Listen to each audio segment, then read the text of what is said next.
All right, we are diving into the first chapter of Genesis today, but we're going to look at it in a way you probably never have before, not just as a story, but as a truly revolutionary piece of ancient literature. So let's start with something that might surprise you. What if I told you that the book of Genesis kicks off with not one, but two different and sometimes even conflicting creation stories sitting right next to each other? Yeah, that's right. To really understand Genesis 1, we first have to see how it stands apart from the story that comes right after it in Genesis 2. Okay, check this out.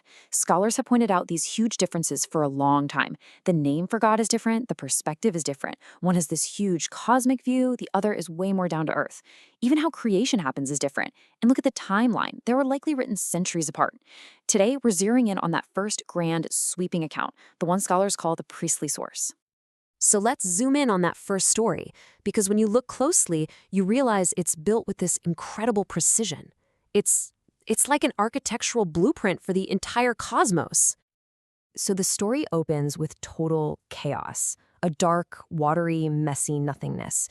The original Hebrew is tohu wabohu, formless and void.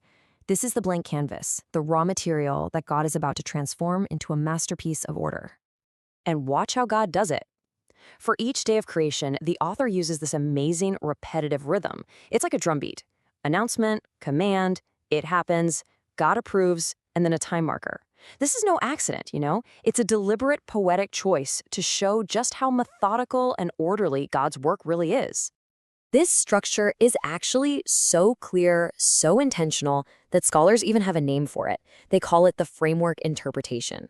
And it reveals this absolutely breathtaking symmetry in the whole narrative. And this is where it gets really cool.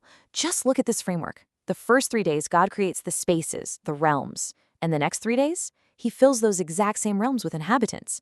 So day 1 creates light and dark, and boom, day 4 fills it with the sun, moon, and stars. Day 2 separates the sky and water, and day 5 fills them with birds and fish. It's this perfect mirrored structure. It tells us the story is all about function and order, not just, making stuff. But wait, there's more. On top of the daily structure, the entire chapter is absolutely saturated with the number 7. And in ancient Hebrew culture, 7 was the number of divine completion, of perfection. I mean, come on, that can't be a coincidence, right? The author has literally engineered this numerology deep into the very sentences of the text. This mathematical artistry just hammers home that central theme: God is creating a perfectly complete and ordered world. All of this, the poetry, the structure, the math, it all leads to one massive question. Why? Why go to all this trouble? Well, this beautiful structure wasn't just for show. In its original time and place, it was making a powerful and honestly a revolutionary argument against how everyone else saw the world. To really get what that argument was, we have to do a little comparison. We need to look at the other creation stories that were popular back then in the ancient Near East. And the big one, the blockbuster hit of its day, was the Babylonian myth called the Enuma Elish.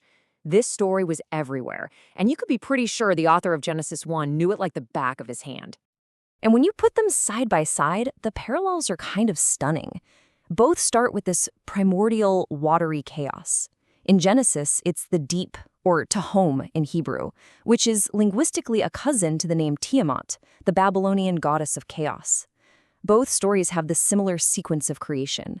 They were clearly tapping into the same cultural conversation. But, and this is the whole point, the differences are where the real message is. Genesis 1 is what scholars call a polemic. It's basically a theological smackdown. It's a direct, point-by-point rebuttal of the Babylonian worldview.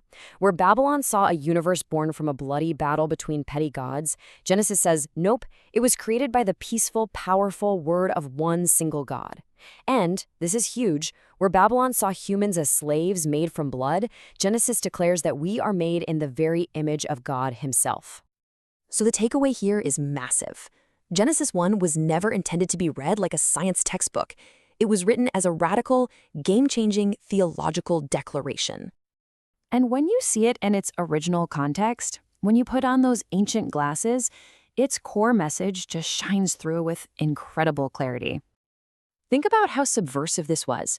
This one chapter systematically took apart the pagan myths of the day. It said, there's only one God, the world isn't a mistake, it's good. Oh, and that sun and moon you all worship, they're just lamps, they're created things. And humanity, we aren't slaves, we are the pinnacle of this creation, given dignity, purpose, and responsibility. Understanding all this, it just reframes the entire narrative, doesn't it? It helps us see why this ancient text has left such a deep and lasting mark on the world. So does this take away its power? Far from it. This perspective actually transforms the text. It moves it out of a needless conflict with modern science and reveals it for what it was always meant to be, a sophisticated, powerful argument about meaning, order, and purpose in our universe.